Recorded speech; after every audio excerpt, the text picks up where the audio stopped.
Selamat siang teman-teman, perkenalkan nama lengkap saya Edil Burga Anul, NIM 2019-720045.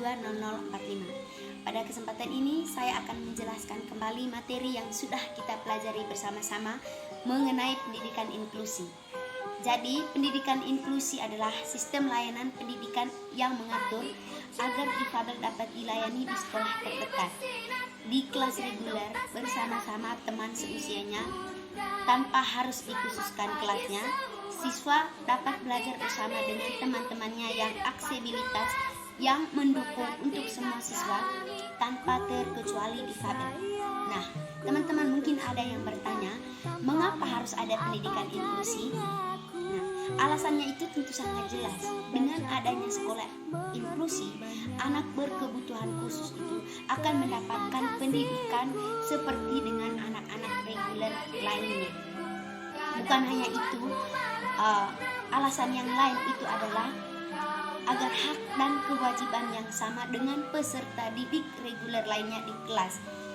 Ada juga mengenai berbagai fasilitas untuk belajar dan mengembangkan diri dari anak-anak berkebutuhan khusus. Perbedaan pendidikan inklusi dan sekolah luar biasa adalah sekolah inklusi itu sekolah reguler yang ditunjuk langsung oleh pemerintah yang juga menerima dengan disabilitas. Nah, sedangkan SLB atau sekolah luar biasa itu adalah sekolah yang dirancang khusus untuk anak-anak yang disabilitas.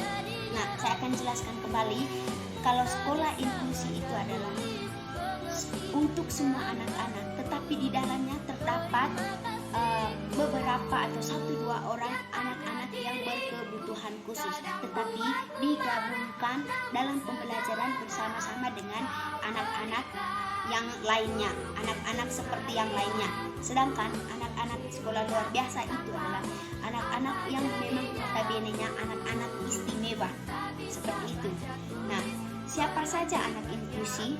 Anak-anak inklusi itu adalah anak-anak istimewa yang berhak mendapatkan pendidikan berkualitas seperti anak-anak reguler lainnya. Pada kesempatan ini juga saya sudah mengambil jurnal tentang pengelolaan pendidikan inklusi di SD.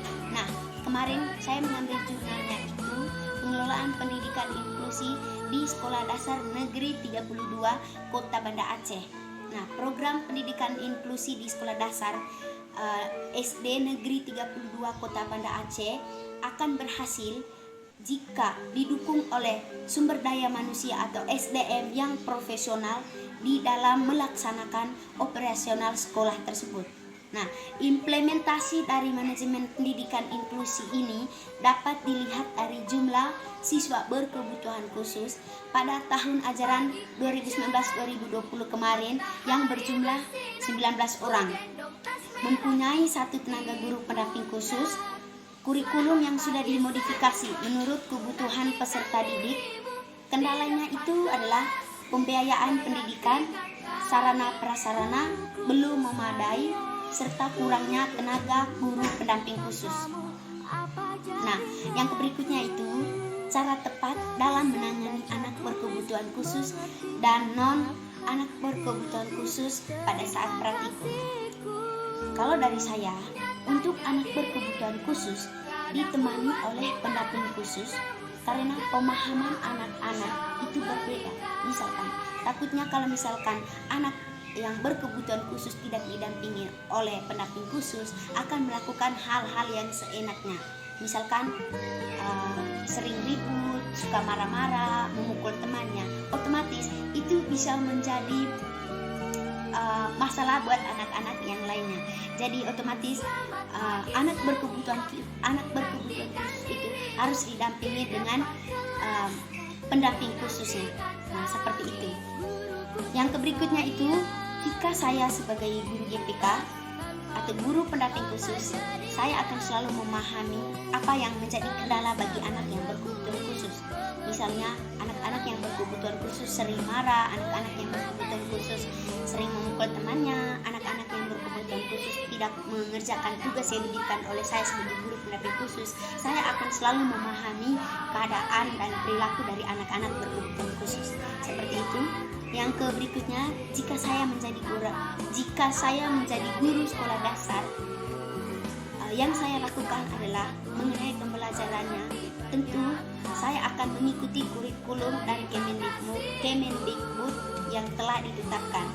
Namun, semisalnya di dalam pengelolaan kelas atau pembentukan atur mengenai posisi tempat duduk anak-anak, saya akan mencoba untuk mengatur dan meninjau kembali. Misalnya meja atau kursi yang telah ditetapkan sebelumnya itu sama, saya akan mencoba untuk mengaturnya ulang. Misalnya bentuk kursinya itu dan mejanya itu dalam bentuk U atau bentuk L.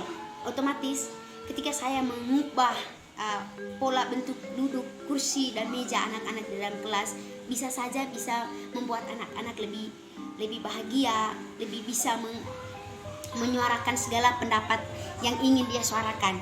Mungkin seperti itu. Yang berikutnya, cara menangani ABK atau anak berkebutuhan khusus yang memiliki sifat pemarah dan tidak mengerjakan tugas yang diberikan. Nah, tadi sudah saya jelaskan, saya akan selalu memahami anak-anak yang berkebutuhan khusus dan selalu melihat keadaan baik fisik maupun psikis dari anak-anak berkebutuhan khusus.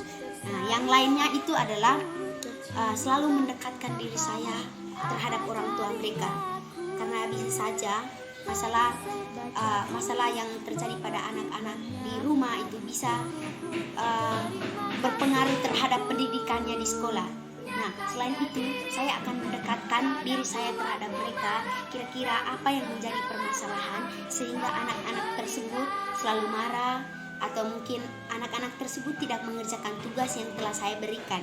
Nah, mungkin seperti itu. Yang berikutnya, kegiatan pembelajaran di sekolah inklusi. Kalau mengenai kegiatan pembelajaran di sekolah inklusi, saya rasa sama seperti sekolah-sekolah reguler pada umumnya. Misalkan pembelajaran dimulai pukul 7 atau pembelajaran dimulai pukul 8 tepat. Nah, pembelajaran dimulai dengan berdoa, dengan absen, atau kita melakukan yel-yel agar suasana kelas dimulai itu terlihat senang, anak-anak juga merasa nyaman. Nah, kalau mengenai sarana prasarana, kalau misalkan dilihat dan ditinjau kembali pada sekolah yang saya ambil pada pengelolaan kelas di sekolah negeri 3 Banda Aceh, mungkin bisa membantu dari para pemerintah untuk melengkapi segala sarana-prasarana yang dibutuhkan baik dari tenaga pendidikan khusus maupun anak-anak yang berkebutuhan khusus. Dengan demikian, pembelajaran akan berjalan dengan aman, nyaman, dan pembelajaran itu sesuai dengan aturan dari Kemendikbud yang telah diberikan. Nah, kalau misalkan sarana